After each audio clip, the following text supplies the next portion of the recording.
자, 이런 상황에서 거꾸로 재판부는요, 이재명 대표를 총선 전까지 3번을 더 부르겠다고 합니다.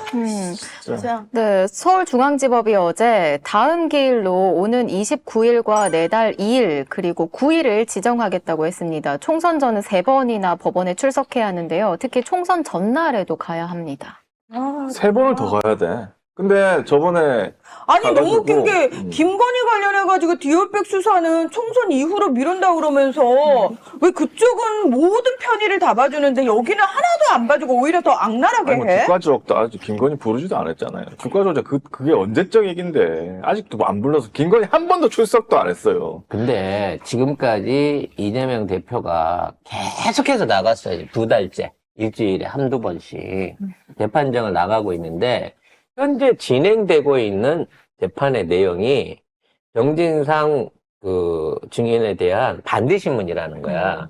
그러니까 정진상 증인한테만 물어보는 거예요. 그렇게만 하면 돼. 지금 있는 거는 이재명이 나오는 게 아니라 이재명 관련된 내용 중에 정진상이란 증인을 불러가지고 이 사람에 대한 내용을 물어보는 내용이라 네. 현장에서 이재명 대표가 있으나 없으나 전혀 물어보지도 않고 쳐다보지도 않아. 네. 부르지도 않는 상황인 거야. 그러니까 이재명 대표가 아니 지금 이거 반대신문 하는 기간이라도 나 안 부를 수 있지 않냐. 어? 라고 얘기를 했더니 안 된다는 거야. 꼭 있어야 된다는 거야. 왜? 응? 왜? 그냥 이런 거지. 아무 이유 없어. 그냥 뭐라고 내 했냐? 마음이 잠깐만 재판부가 뭐라고 저렇게 했냐? 얘기한 사람 쉬레기 아니었어? 재판부가 뭐라고 했냐면, 재판부, 변호인들이 뭐라고 했냐면, 아니, 이런 말까지 안 하려고 했는데, 나경원 전 의원은 재판이 사실상 공전 중인 상태에서 기일을 선거기간 빼고 지정하는 걸로 알고 있다라고 하니까 재판부가, 피고인 측 생각은 충분히 이해하지만 그렇게 생각하지 않는 분들도 있어. 정치 일정을 고려해 재판 기일을 조정하면 분명히 특혜란 이야기가 나올 것. 그리고 심지어 말이죠. 지금 그래갖고 이재명 대표는 총선 전까지 3번을 가야 된대. 그래서 네. 그러면 내가 참석하지 않겠다라고 했더니 구인장을 발부해서라도 꼭 부르겠다는 거야. 잡아온다는 거잖아. 잡아오겠다는 거야. 그래서 이 재판도 사실은 오후까지 진행이 돼야 되는데 오전만 하고 1시간, 2시간 정도만 하고 일찍 끝났어요. 왜 끝났냐 그랬으니까 정진상 진술에 대한 추가 증인으로 유동규가 참석을 해야 되는데 유동규가 나 코로나 걸렸어요. 아니 걸렸어요도 아니야. 걸린 거 같아요. 지금 저 열이 나요. 라고 얘기를 해가지고 갑자기 그래요? 열 나요? 끝났어. 그럼 다음에 합시다. 라고 끝내버린 거야. 그러면 우리가 이재명 대표가 거기서 나 지금 열이 나는 것 같아요. 코로나로 의심되니까 내 검사해보고 혹시 잠복기가 있을 수 있으니까 한 일주일 정도만 재판을 미룹시다. 그럼 해줘야 되는 거 아니야? 아니죠. 바로 자 검사해서 가져오세요. 결과 아니면은 유동규는 되고 응. 이재명 대표는 안 돼. 왜? 왜냐하면 이재명 대표한테 그렇게 해주면 특혜란 얘기가 야, 나오니까. 이씨. 욕이. 근데 진짜 욕이 자꾸 나와요. 저 진짜 욕쟁이 안 하고 싶은데 정말 욕이 나와요. 그래서 이런 식의 정말 치졸한 짓거리를 하고 있는 거예요. 이게 재판만 계속해서 이렇게 끌지 이미 다 나온 내용 다시 재탕하는 거고요. 이걸 통해 갖고라도 현재 이재명 대표에 대한 어떠한 형태의 구형이라든지 추가 기소가 가능하다 그랬으면 진지게 해도 했겠죠. 옛날에 했겠지. 옛날에 할 수 있는 거예요. 총선 전에 끝냈겠지. 근데 이 짓거리를 재판부와 검사 측이 계속 하고 있는 건 뭐겠냐고. 어떻게든 방해를 해라. 그리고 그와 관련해가지고, 내부적으로 수박들이 나서가지고, 거봐라, 사법 리스크 때문에 지금 제대로 지휘가 안 된다, 내지는 지원이 안 된다, 이런 개나발을 불면서 분탕질을 치면서 저쪽에서는 봐라, 매일, 한동훈이 그 소리 하잖아. 저봐요, 계속 범죄자로 해갖고 재판받고 있는 사람들 아닙니까? 또 재판부도 이랬네요. 재판 절차는 제가 정하는 것이다. 저도 이해는 못하지만 유동규 전 본부장이 이재명 대표 안 나오면 증언을 안 하겠다고 하는 상황이다.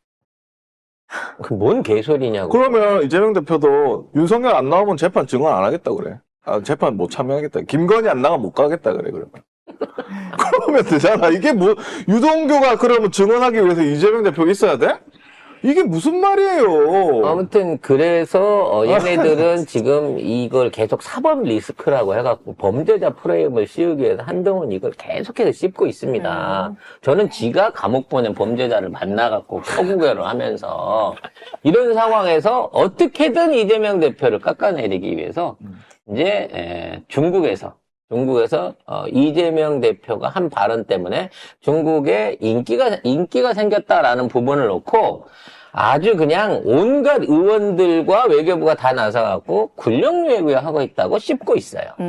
네, 이재명 대표가 중국에 대해 씨에씨에라고 발언한 것이 중국에서 화제가 되고 있는데요. 중국 관영 환구시보뿐만 아니라 많은 언론들이 윤석열을 오히려 비판하고 이재명 대표의 이 발언에 대해서 조명하고 있습니다. 그리고 지금 중국 내 온라인상에서도 반응이 뜨거운데요. 중국 네티즌들은 한국에서 단 하나뿐인 현명한 사람, 가장 똑똑하고 지혜로운 정치인, 이러한 반응이 있습니다.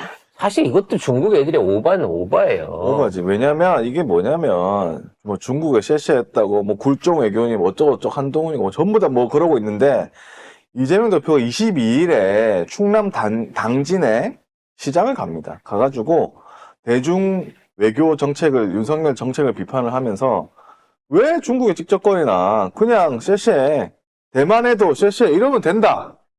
라고 했거든요? 그러니까 지금 뭐야. 중국에만 한 게 아니야. 그렇게 치면.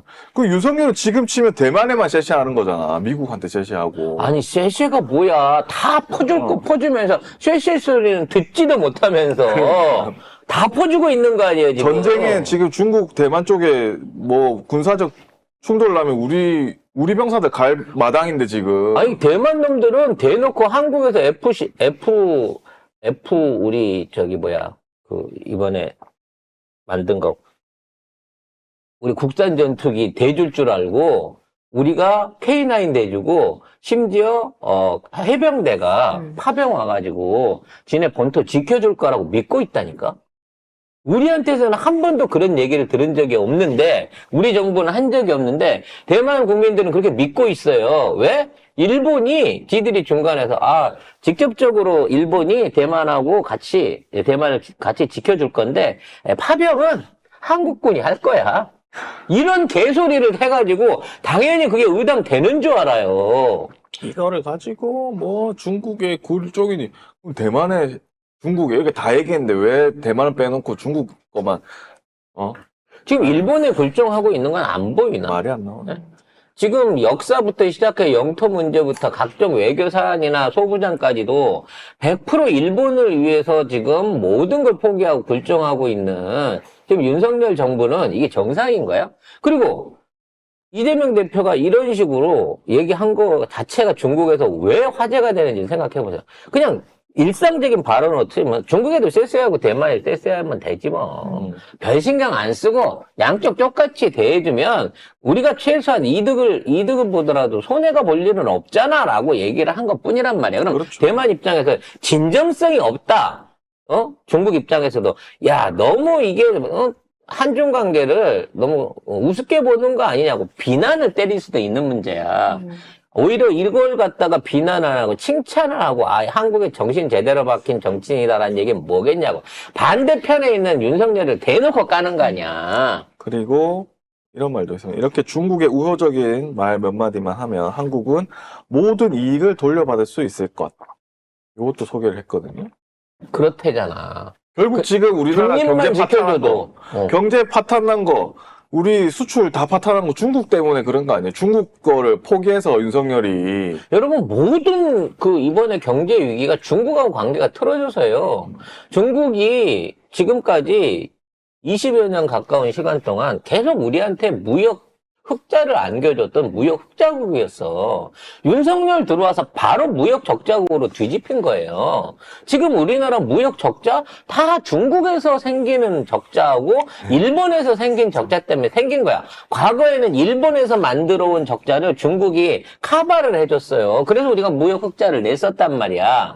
이걸 뒤집어 버리는 상태에서 일본과의 무역 적자폭은 점점 더 커지니까 수출과 수입으로 먹고 내수 없이 수출로 먹고 사는 대한민국 경제가 지금 이 모양이 된 거 아닙니까?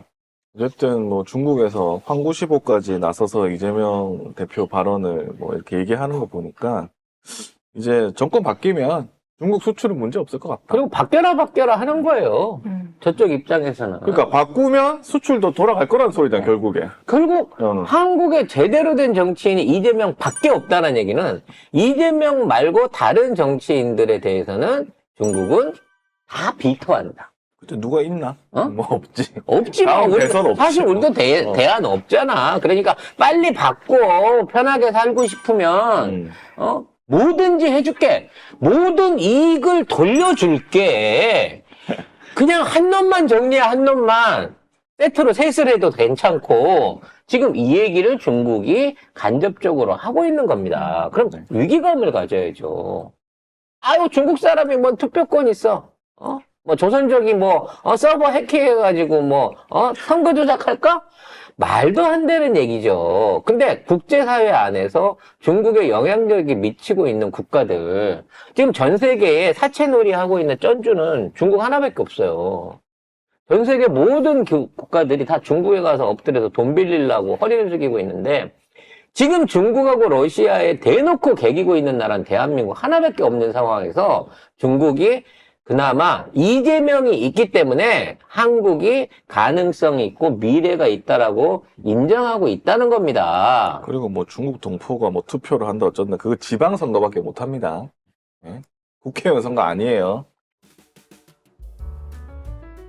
안녕하세요. 반갑습니다. 부산에서 꽤 오랫동안 당 활동을 해왔고 민주당의 전신 열린우리당 시절에 부산 진구에서 구의원부터 시작을 했습니다. 구청장에서 한번 당선이 되고 부산 진구 갑 지역위원회의 지역위원장을 맡게 됐습니다. 그 이재명 대표랑 개인적 인연이 전혀 없어요. 시당위원장으로서 당원의 절대적 지지를 받은 부분, 단체장으로서 어떤 대중정치의 경험을 가지고 있고 상징성들을 가지고 지명직 최고위원을 주셨다고 생각하고요. 그 부울경에서 부산이 어쨌든 중심이 되어서 총선을 이겨내고 다음 정권 교체에 디딤돌을 만들어라. 수도권 중요하죠. 하지만 부산이나 이런 곳에 선전하고 있는 선수들을 그리고 우리 동지들을 저는 계속 알려줘야 된다고 생각해요. 저는 구청장 하면서 정치의 효용감을 많이 맛봤어요. 부산 표만 받아먹고 무시한다. 민주당이 이 선비정신, 착한 컴플렉스 이거 벗어나야 된다고 생각해요. 제 승질대로 하죠 뭐. 잘 싸우겠습니다.